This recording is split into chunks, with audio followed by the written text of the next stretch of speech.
Jazakallah khair. We've just started the recording as well. If this lesson cuts out, as it's probably going to cut out in the next half an hour, if you guys can just maybe log back in again, inshallah, and then I'll start the recording again. Jazakallah khair. Sorry about that. So here we have, so any sentence that starts with an ism, that starts with a noun. So we will start with the sentence that starts with an ism. Any sentence that starts with an ism is called a jumlatul ismiya. Jumlatul ismiya right here. So any sentence that starts with an ism is called a jumlatul ismiya. Okay. So let's start discussing the jumlatul ismiya. What is a jumlatul ismiya? There are two integral parts. So there's two main parts in the jumlatul ismiya, boys. Yeah. And we're going to go through that. We might not go through jumlatul fi'liya today because I want to spend loads of time on this. Yeah, because I want to cover the mawsuf sifat and the mudaf mudaf ilayh from last week as well. So there are two integral parts of the ismiya sentence, two main parts. If you guys can master this part here, yeah, then your nahwa will become very strong. This is one of the main parts of nahwa basically, and everything else is around this, the building up of the sentence. Okay, so we know that there are two parts of the sentence. The first part of the sentence is called al-mubtada. You can see that here, yeah? Al-mubtada, the topic of the sentence. So this is the main point of the sentence, yeah?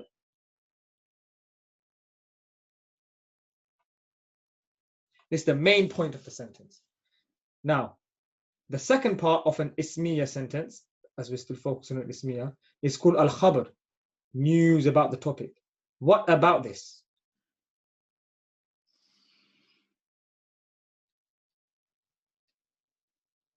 What about the topic, huh? What is it that you want to know about the topic? The khabar is giving us the news about this topic. We're also going to learn how to recognize what type of sentence we are looking at as well. So far, the notes are set up there, but if you guys can just tell me, an ismiya sentence, how many parts are there, or how many main parts are there to an ismiya sentence? Two. Yes, jazakallah khair. And if you can tell me, what are those parts called? Al-mubtada and al-khabar. Jazakallah khair, that's right. And what is the mubtada? What is the mubtada in the sentence? The subject, the main point of the sentence. That's it, yeah. And the khabar is what? Khabar is the news about the main point. That's right. That's it. Alhamdulillah. Jazakallah khair. Now let's focus on the mubtada. Yeah, there are a few key things you need to know about the mubtada and try to memorize this. We will have some practice on this and try to memorize this if you can. So the mubtada is the subject of the sentence. We know that. It's the subject. Everything else is talking about or collectively giving information about the mubtada. Yeah. So everything else in a sentence, right? Everything else in a sentence is giving information about the mubtada. Do you get it? So everything else is a khabar. So whenever you have a sentence, right? Generally the first word or the first entity in that sentence is going to be the mubtada. We're going to have an example of that coming up, so don't worry. So try to internalize that in your brain. I mean, I know it's hard to do it without an example, but the mubtada is the subject of the sentence. Everything else is talking about or collectively giving information about the mubtada, okay? And we have it here. The mubtada is generally found at the beginning of the sentence. Generally, the mubtada is ma'rifah. So far, we know it can start with alif lam. It can be hadha, sorry.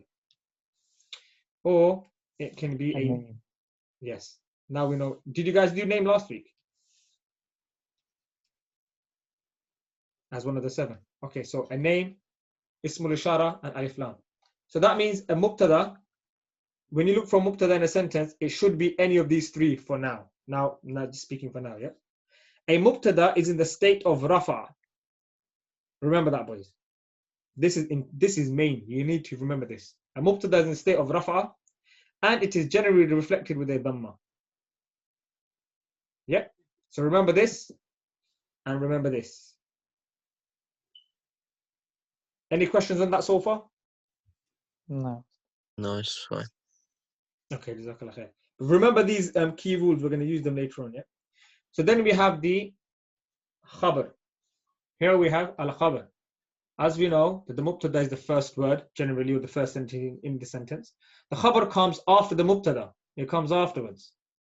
and is the rest of the sentence. So everything else in the sentence after the mubtada is going to be the khabar.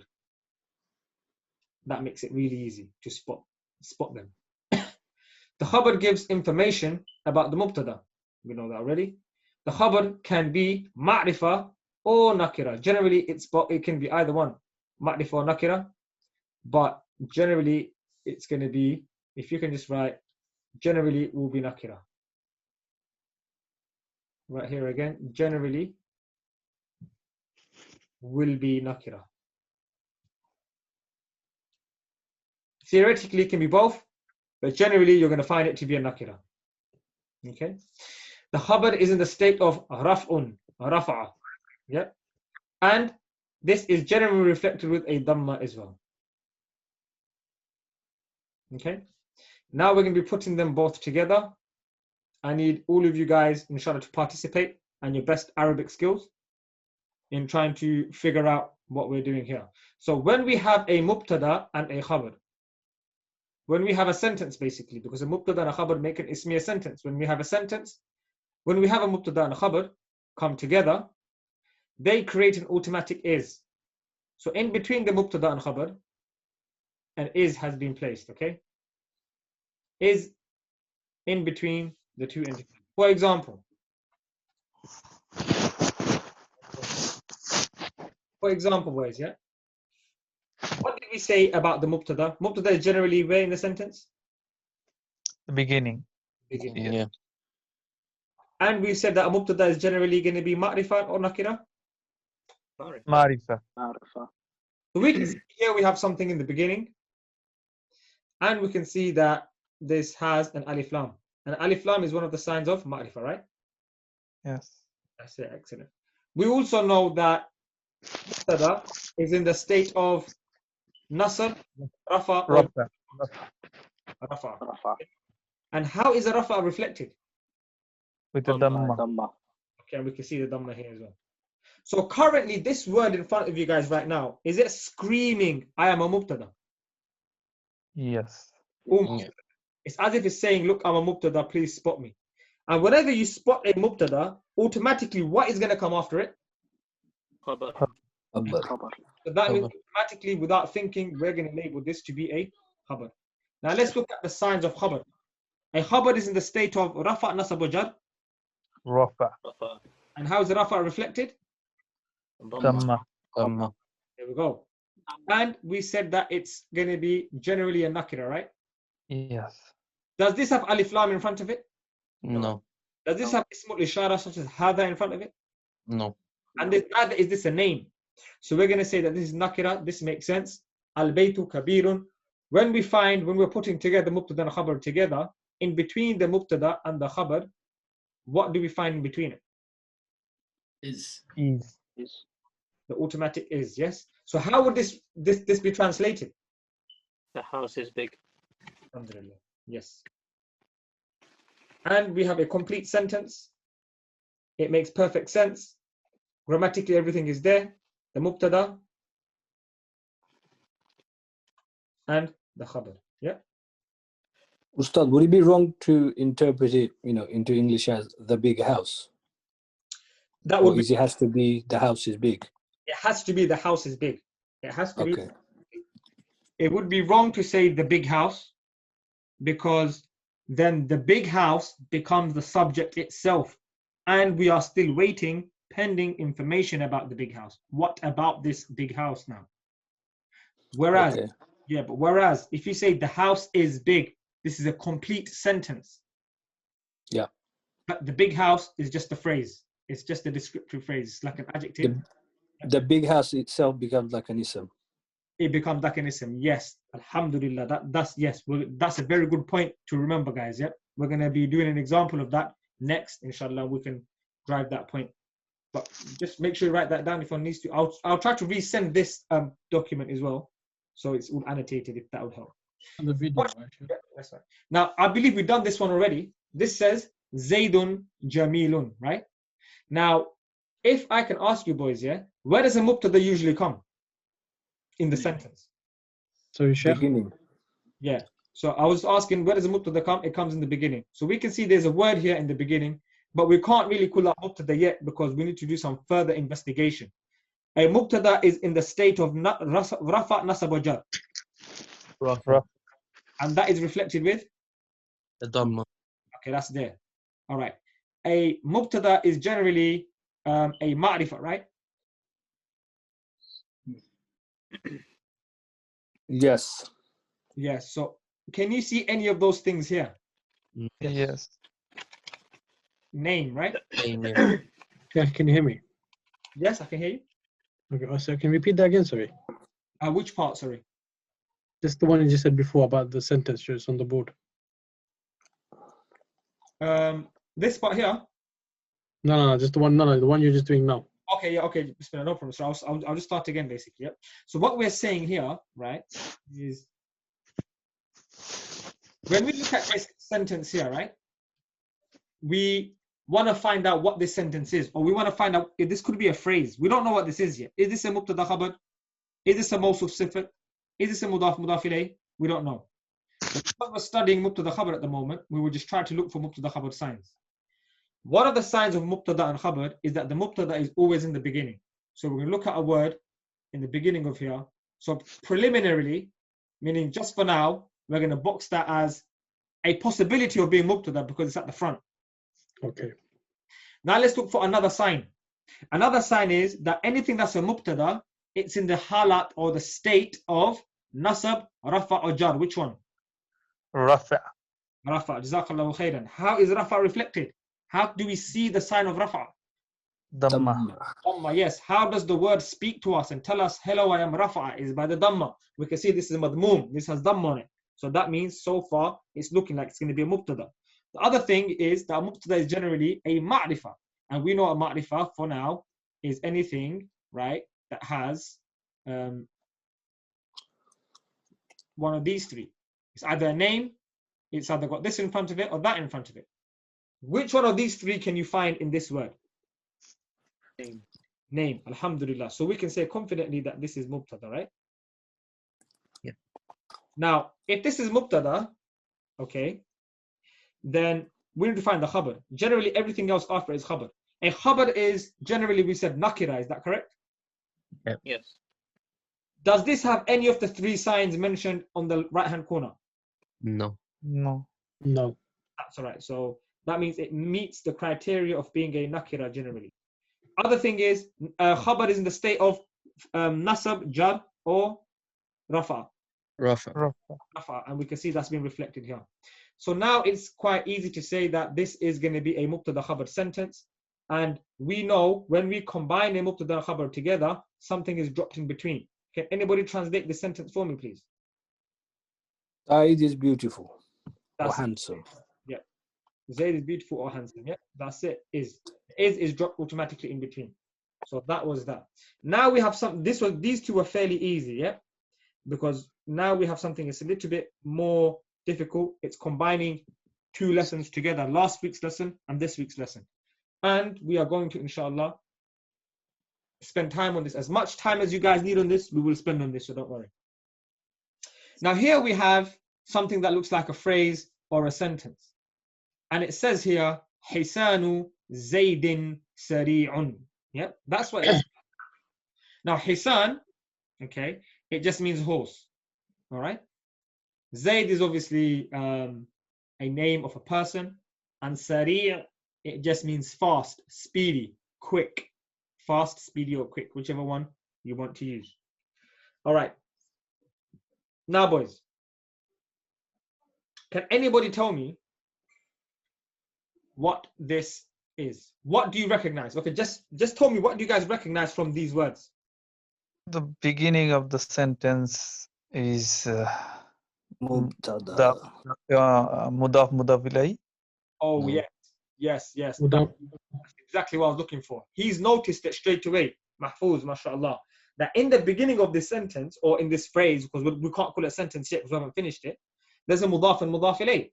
Okay, Mahfouz, I'm going to ask you this question now because you're the one that said it. Where is the mudaf ilayh, please? Where is it? And why is it a mudaf ilayh? What made you say that?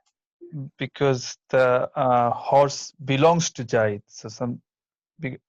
That's Jaid is mudaf ilay and Hisanu, the horse is mudaf. Yeah, but imagine I didn't give you the translation. Imagine, how would you have Okay. known that this is mudaf mudaf ilayh? Because of Jaid have two kasra. Okay, and what else? Hisan is in Rafa.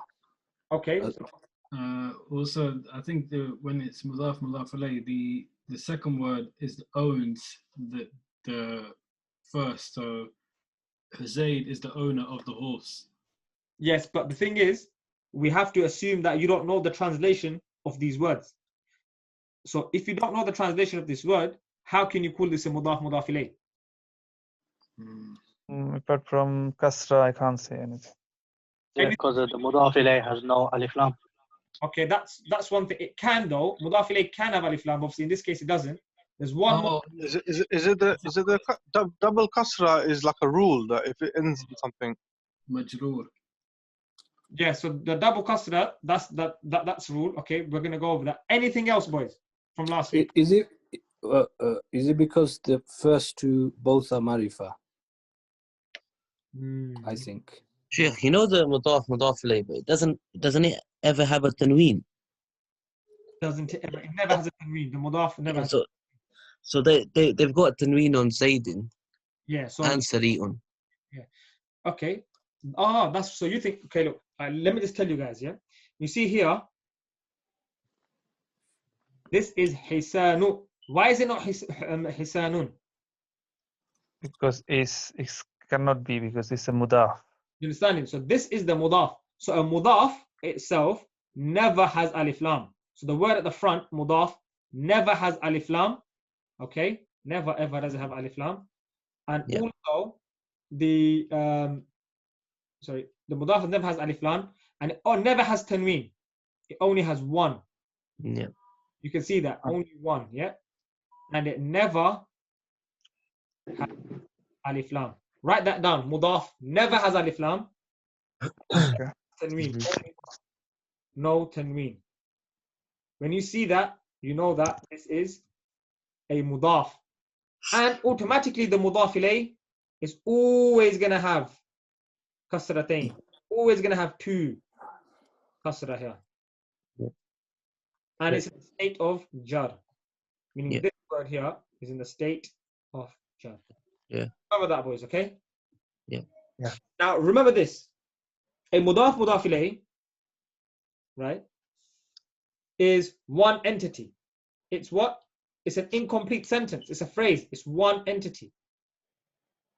Now, it being one entity within itself is part of a bigger construction, right?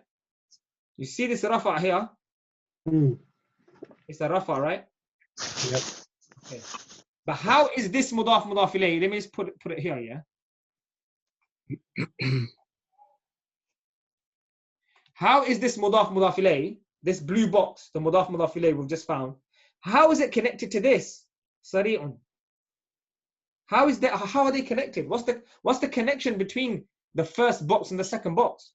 Mudaf and mudaf ilayh both become muftada. Mubtada.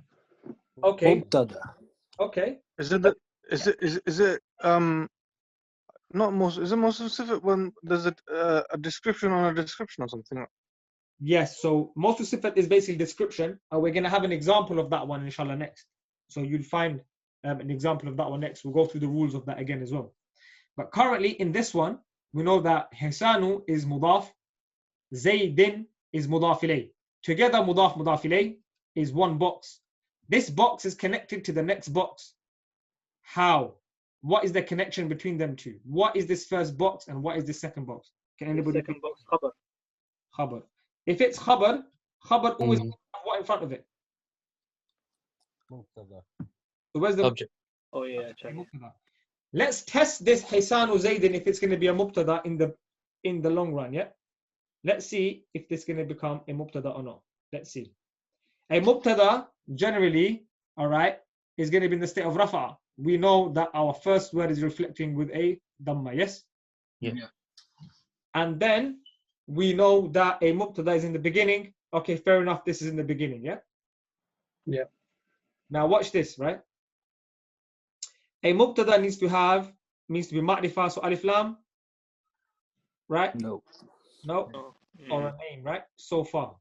Can you say, watch this though, yeah? I know the name Zayd is in there. It's in there, right? But can you say that Hisanu Zaydin is a name? The horse of Zayd. It's not a name, is it? No. No. So far, we can't see anything here that's ma'rifah, right? Yeah. We can't. So that kind of fails our test of it being a mubtada. But it doesn't fail our test, sorry, because it is a mubtada only because there is a new sign that we're going to add here. That means possessive. Yep, so now we've got 4. If you have alif lam, if you have ismul ishara, a name, or if you have a possessive phrase, anything that's possessed by something else, these are all ma'rifah. These are all definite. Because if I said to you, yeah, that a horse came to me, it could be any horse, right? Yes. If I said to you, Zayd's horse came to me, the horse of Zayd came to me, is that more specific than just any old horse? No. Right? Yeah. So you can see that a possessive is a ma'rifah. It is a specific thing because it belongs to someone. So does the name Zaid sort of replace alif lam kind of thing? So it becomes the, as in Zaid's horse is the horse, this particular horse that we're, creating a sentence around. Yeah, yes. In one way, yes, because we know that it's becoming more definite, more specific, that it's Zayd's horse. It's like saying their horse. That's why it qualifies to be up here with the other 3. That's why all 4 are here. Possessive, name, hada, alif lam. All of these kind of substitute for each other, if that makes sense. Because alif lam, the pen, this pen, they're all specific. A name of somebody, Zayd's pen, things like that. It's all quite specific. So if you have a possessive phrase, remember, hopefully you can make a note of this. If you have a possessive phrase, this possessive phrase is a ma'rifah. It falls under the category of being specific. And then we look for I'm going to take off some of these annotations. Is it kind of disturbing you, these annotations? No. No, No. it's fine, Sheikh. Then we have a look at sari'un. Now somebody said that sari'un is khabar, okay? Let's do the test of khabar. Khabar is generally nakira. Can you see any of the above 4 signs to the right on this word? No. Okay, so it passes the test of nakira. A khabar generally is in the state of rafa, nasab, or jar. Rafa, and it was a dhamma, so we're going to say it kind of passes. So now, if this is a mubtada and khabar sentence, right? And we've identified our mubtada and we've identified our khabar, we are supposed to drop an is in between the 2. So can somebody translate the sentence for me? Zayd horse is fast. That's it. Alhamdulillah, that's it. That is what you call a mubtada and khabar fully translated. Zayd's horse is fast. We know where to drop the is. We've identified that a mudaf ilayh is one entity. It's as if the mudaf and the mudaf ilayh is unbreakable. It's one word. It's like saying, if I say to you, I went to Bethlehem. Yeah. Or let's say I went to East Ham. No. Yeah. Right? East Ham, it's 2 words, right? East and Ham. But it's one entity. Similarly, when you have mudaf and mudaf ilayh, even though it's 2 words, Hisanu Zaydin, the horse of Zayd, it's known as one entity. You use it as one thing. So that's why that one thing, it can fall under being a mubtada, just like one word. That makes sense. Yeah. So Ustad, here you can say Zayd's horse or horse of Zayd interchangeably. Yes, that's correct. Zayd's horse, the horse of Zayd, interchangeably. Zayd's horse of Zayd, both fine. Sari'un. Right, now we move on to another example of mubtada khabar. But with this mubtada khabar, it's going to be a little bit different. We have it in this form. Now, boys, can somebody please tell me something about this sentence here? I'm not going to give no translations this time. Just tell me what you recognize and tell me what you see. There's First There's a one, name. Fatima. Okay. So And there's 2 al-jamilatun, jamilatu. Okay. Something to do with beauty. Okay. It's a sifat Okay. of Fatima, and Tailatun is, I think, is a student, isn't it? Tall, So tall. it's tall. Okay. Okay, so All right. it's a cover. Okay. So you've just said that this is a khabar. Okay, that's fine. All right. Anybody else want to? That's right. Anybody else want to say anything else? Anything more? Here the khabar is marifa. Khabar is ma'rifa, right? One of the khabar, the middle one. Well, the first one. Middle. The first khabar is marifa instead of our It's usual not nakira. cover, it's sifat. I think the second one, the middle one, is sifat. Okay. So we can't have two khabars. Remember that. There's only one khabar. I think the middle one is. I think the middle one is mubtada. You think the middle one is mubtada? Okay. Can I ask you why? Why do you think the middle one is mubtada? Because it's not. It's something specific. And I don't know. Fair enough. Okay, good try. All right. What I'm going to say is, I think the lesson is about to end, boys. I'm so sorry. Can we just sign out and sign back in? Because I don't want to start. I don't want to get into it and we have to end in 1 minute. If that's okay. Same code and passcode, yeah, Sheikh. Yes, please. Okay. I'm gonna stop and then we can just everyone can just sign back in again. Yeah. Jazakallah khair. Sorry about that, boys. I'll wait for everyone.